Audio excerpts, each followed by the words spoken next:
সুবিধা এবং অসুবিধা কি।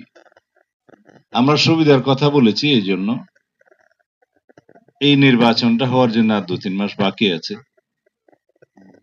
একটা জাতীয় সংসদ নির্বাচন আয়োজন করা একটা মহাযজ্ঞ।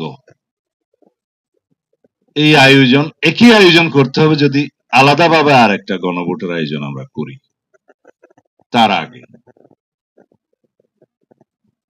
কারণ একই ব্যালট বাক্স এলি, একই pulling officer, presiding officer, booth centre, সমস্ত আয়োজন, সমস্ত বাজেট সবকিছু হবে, অথচ ফলাফল একই।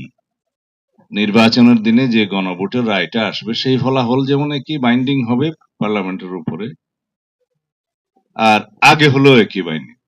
কিন্তু আমরা অ্যাভয়েড করতে পারবো নির্বাচন বিলম্বিত করার যে কোনো প্রয়াসকে, আমরা বিলম্বিত হওয়ার যে কোনো প্রয়াসকে আমরা অ্যাভয়েড করতে পারবো।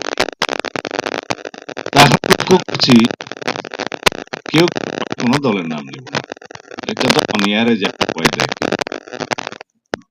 এখনো সেই আগের জায়গায় আগে গণভোট হতে হবে, কনস্টিটিউশন অর্ডার করতে হবে, এগুলো আমাদের মনে হয় পরিষ্কার করা উচিত। এগুলো হচ্ছে মূল চ্যালেঞ্জ।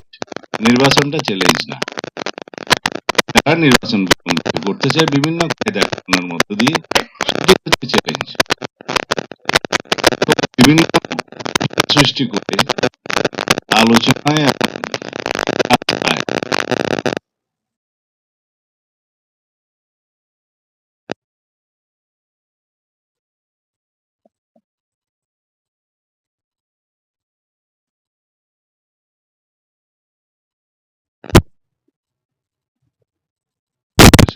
একটা অস্থিতিশীল ব্যবস্থা নিয়ে যেতে, সেগুলি হচ্ছে